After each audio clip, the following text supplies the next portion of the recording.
स्वागत है दोस्तों एक नई कहानी में। कहानी शुरू करने से पहले मैं आप लोग को बता दूं, ये कहानी एक सच्ची भूतिया कहानी है। और कुछ पूर्वज ये बोल के भी गए हैं कि आज भी हमारी लाइफ में काला जादू, नेगेटिव एनर्जीज, टोना टोटका और बुरी नजर आज भी हमारी लाइफ पे बहुत इम्पैक्ट करती है। और आज भी कुछ लोग हैं जो इन बातों पे बिल्कुल भी विश्वास नहीं करते। ऐसा ही एक लड़का था जो बिल्कुल भी इन बातों पे विश्वास नहीं करता था। वो अपनी जिंदगी अपने तरीके से जीता था। उसके अपने खुद के तौर तरीके थे, पर उसको कभी भी इन चीजों पे विश्वास नहीं था। ऐसे ही एक दिन कुछ दोस्त एक क्रिकेट मैच खेलने जाते हैं संडे के दिन, और उस बीच उन लड़कों में एक लड़का ऐसा भी था जो ऐसी हरकत कर देता है जिसकी वजह से आज भी उसके घर वाले पछता रहे हैं और अभी भी इन चीजों को भुगत रहे हैं। कहानी को शुरू करने से पहले मैं आप लोगों को बताना चाहता हूँ, यदि आपको इन वीडियोस में बहुत मजा आ रहा है तो आप अभी के अभी मेरे चैनल को सब्सक्राइब कर लीजिए। चलिए आगे बढ़ते हैं। तो दोस्तों, ये कहानी है एक लड़के की। उस लड़के का नाम था ब्रजेश।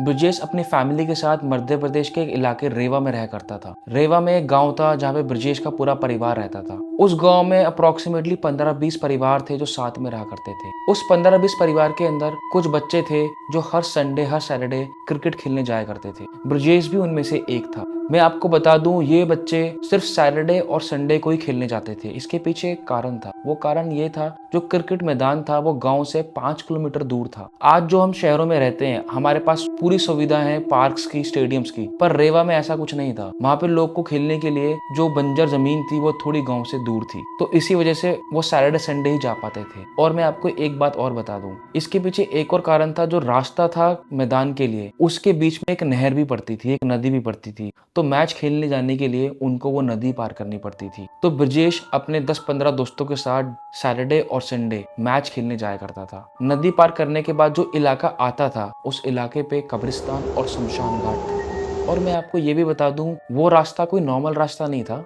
वो रास्ता एक मिट्टी का रास्ता था और एक जंगल वाला रास्ता था। तो दोनों तरफ पेड़ हुआ करते थे, और उन पेड़ों पे एक चीज लटका करती थी जो उनको हमेशा दिखती थी। और ब्रजेश हमेशा उस चीज का मजाक उड़ाता था। वो लोग जब भी उस रास्ते से निकलते थे तो ब्रजेश को और उनके दोस्तों को पेड़ पे एक लटका हुआ मटका दिखाई देता था। वो मटका कोई नॉर्मल मटका नहीं था। वो एक मानो कि देखते ही कोई ना कोई बता दे कि टूना टोटका वाला मटका है, क्योंकि वो मटका एक नॉर्मल मटके की तरह नहीं था। उसके ऊपर एक लाल रंग का कपड़ा लगा हुआ था और उसके ऊपर कुछ पैसे रखे हुए थे जो कि कपड़े से ढके हुए थे। तो ब्रजेश जब भी वहां से जाता था, अपने दोस्तों को बोलता था कि मैं कभी ना कभी इस मटके को जरूर लेके जाऊंगा। और उसके सब दोस्त मना करते थे कि बिल्कुल भी ऐसा काम मत कर देना, क्योंकि ये कोई साधारण मटका नहीं है। और एक लड़का जो उसका दोस्त था उसको मना भी करता है कि कभी मत करना इस काम को। उसका दोस्त बोलता है कि अगर तुझे ऐसा कभी करना भी है तो एक बार अपने माँ बाप से जरूर पूछ लेना करने से पहले। एक दिन की बात थी, वो सब लोग मैच खेल के वापस आ रहे थे। उस दिन ब्रजेश की टीम हार चुकी थी। ब्रजेश काफी ज्यादा गुस्से में था उस दिन। और वापसी आते वक्त जब ब्रजेश और उसके साथी सब लोग गांव की तरफ आ रहे थे, तो ब्रजेश वॉशरूम के बहाने टॉयलेट करने चला गया। बिन बताए उसने वो मटका अपने बैग में रख लिया और वापस उस मटके को लेकर अपने घर आ गया। ये बात किसी को भी नहीं पता कि ब्रजेश ने वो मटका उठाया क्यों। कोई बोलता है कि उस दिन वो गुस्से में था, कोई बोलता है कि उसको लालच आ गया, उसके ऊपर पैसे रखे थे, और अलग अलग बातें बनाने लगे। जिस दिन वो मटका अपने घर लेके आया, उसने वो किसी को नहीं बता रखा था और वो मटका लाकर अपने कमरे में रख दिया। रात में खाना खाने के बाद वो पूरा परिवार सो गया। मैं आपको बता दूं, ब्रजेश के परिवार में उसके मॉम डैड और उसके 2 छोटे भाई थे। उसने ये बात परिवार में किसी को नहीं बता रखी थी कि वो ऐसा कुछ कर चुका है। उस रात पूरा परिवार सो जाता है और अगले दिन जब सुबह होती है तो सबसे पहले उस घर में ब्रजेश की मम्मी उठा करती थी, और उनकी सुबह सुबह की आदत थी वो उठने के बाद तुरंत चाय पीती थी। उस दिन भी ठीक उन्होंने वैसा ही करा, बट हुआ यूं, जैसे ही उसकी मॉम ने चाय पी, उनकी ऑन द स्पॉट मौत हो गई। उनको तभी के तभी हार्ट अटैक आ गया, जिसकी वजह से वो ब्रजेश को और अपने परिवार को छोड़ के चले गए। ये नज़ारा देख के जब ब्रजेश और उसके फैमिली वाले उठे, वो एकदम सब घबरा गए कि एकदम से क्या हो गया। बट ब्रजेश के दिमाग में एक सवाल आया कि ये शायद मेरे मटके लाने से तो नहीं हुआ।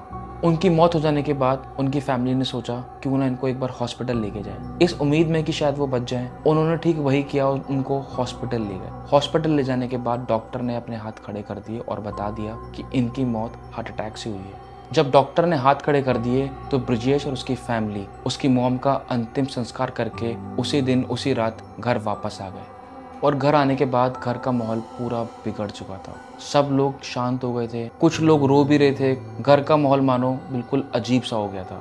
बट ब्रजेश को एक बात खटक रही थी कि ये सब कुछ उस मटके की वजह से तो नहीं हुआ। और उसने ये बात अपने छोटे भाई को बता दी कि कल रात में एक मटका लेके आया था जब मैं खेलने गया था। और वो देखते ही समझ गया था उसका छोटा भाई कि इस मटके का कोई ना कोई तो रिलेशन है उसकी मॉम की डेथ से।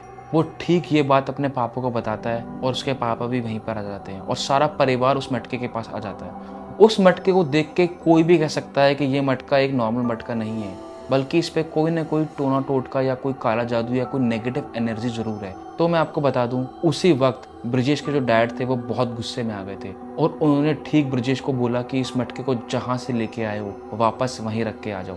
ये मटका एक सेकंड भी इस घर में होना नहीं चाहिए। बट अब सवाल ये था, रात के 11 बज चुके थे और जहाँ से ब्रजेश मटका लेके आया था वो जगह वहाँ से 4-5 किलोमीटर दूर थी और बीच में नदी भी थी। तो वो सब कुछ करना रात के 11 बजे उसके लिए बहुत इम्पॉसिबल सा हो चुका था, क्योंकि उसी दिन उसकी मॉम भी एक्सपायर हुई थी और वो काफ़ी डर चुका था कि इस चीज़ को मैं अब कैसे करूं। और ये सब कुछ सुनने के बाद जो उसके डैड ने उसको बोला था वो बिल्कुल सहम गया और वहीं पर बैठ के रोने लगा।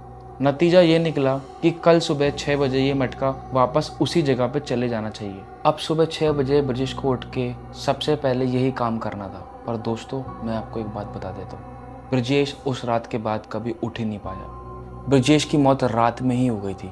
अब घर का माहौल बहुत ज़्यादा बिगड़ चुका था। किसी को कुछ भी समझ नहीं आ रहा था कि अब करे तो करे क्या। और आसपास के रिश्तेदार जो घर पे आए हुए थे वो भी घर से बाहर जा चुके थे और आस पड़ोसी तो घर में आ ही नहीं रहे थे। अब घर का माहौल बिल्कुल बिगड़ चुका था, क्योंकि आसपास के लोग और रिश्तेदारों को ये पता लग चुका था कि घर में कोई मटका है जिसकी वजह से ये सब कुछ हो रहा है। अब बचे 3 लोग, ब्रजेश के डैड और उसके 2 भाई। अब ये तीनों लोग ब्रजेश का अंतिम संस्कार करने चले जाते हैं जैसे उन्होंने अपनी मॉम का किया था। अब घर का माहौल काफी बिगड़ चुका था। ब्रजेश के डैड को ये भी पता लग गया था कि शायद माहौल अब इससे भी ज्यादा बिगड़ सकता है, इसीलिए उन्होंने एक फैसला किया। उन्होंने 2 तांत्रिक को और अपने घर बुलाया, सब कुछ बता दिया जो कुछ भी उनको पता था उस मटके के बारे में। वो तांत्रिक ने दोनों ने पूजा शुरू करी। उन दोनों तांत्रिकों ने सब कुछ बातें पता करने के बाद हवन करवाया और ये हवन कर रहा था उस तांत्रिक का चेला। मैं आपको एक बात और बता दूं जो आपको हैरान कर देगी। हवन के समय जो तांत्रिक हवन कर रहा था उसकी भी मौत तभी के तभी ऑन द स्पॉट हो जाती है। वो चेला था और गुरु साइड में बैठा हुआ था और पूजा गुरु का चेला कर रहा था। अब घर में पूरी की पूरी खामोशी छा गई थी और किसी को कुछ समझ नहीं आ रहा था कि अब अगला स्टेप क्या करें। तभी के तभी गुरु उस हवन को कंटिन्यू करते हैं और उनसे ये पता लगता है कि उस मटके में एक जिन है और उस जिन को 4 लोगों की बलि चाहिए, जिसमें से वो 3 लोगों की बलि ले चुका है। वो तांत्रिक पूजा को सही तरीके से समाप्त करते हैं और उस जिन को आजाद भी कर देते हैं। इस तरीके से उस परिवार को उस मटके से मुक्ति मिलती है।